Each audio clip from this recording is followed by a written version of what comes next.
ہے جیسے ایک روایت کے مطابق اگر کوئی ایک نماز جان بوجھ کے قضا کرے تو جو نبی کریم نے لفظ استعمال کیا اگر اس کی تشریح کی جائے تو 2,88,00,000 برس تقریباً جہنم میں جلنا پڑے گا ایک نماز کے بدلے میں۔ اب آپ اندازہ کریں کہ یہ ایک نماز کا ہے، جو روزانہ نماز قضا کرے اور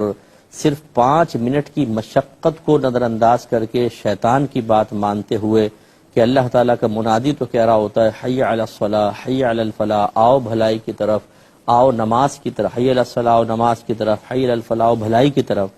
اور فجر میں کہہ رہا ہوتا ہے الصلاۃ خیر من النوم، نماز نیند سے بہتر ہے،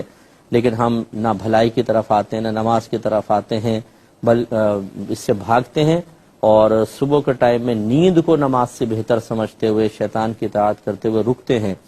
یہ وقتی آرام نے کتنا نفع دیا آپ سوچئے، اور اس کے بدلے میں اگر 2,88,00,000 برس ایک نماز کے بدلے میں جہنم میں انسان جلے، وہ کس قدر بڑا عذاب ہوگا۔ اور دیگر جو بےعزتیاں ہیں، ذلت ہے، رسوائی ہے، وہ علیحدہ ہے کہ میرے آقا صلی اللہ علیہ وسلم نے ارشاد فرمایا جس نے نماز کو جان بوجھ کر ضائع کیا اس کا انجام بروز قیامت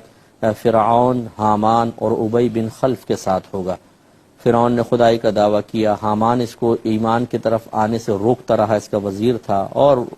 ابی بن خلف جو تھا وہ گستاخ رسول، دشمن اسلام تھا۔ تو آپ اندازہ کریں کن لوگوں کے ساتھ بے نمازی کے حشر کی وعید بیان کی جا رہی ہے، لیکن مجال ہے جو ہمارے پاپی دل پہ کسی بات کا اثر کر جائے۔ اللہ کے نبی کہہ رہے ہیں نا کوئی بات نہیں، ماں رو کے کہے، بیوی اٹھلا کر کہے، بچے پاؤں میں پڑھ کے کہیں، دوست دوستی کا واسطہ کرے تو جان تک قربان کرنے کے لیے تیار ہیں۔ اللہ کے نبی سزائیں بیان کریں، انعامات بیان کریں، ہمارے لیے راتوں کو اٹھ کر روئیں،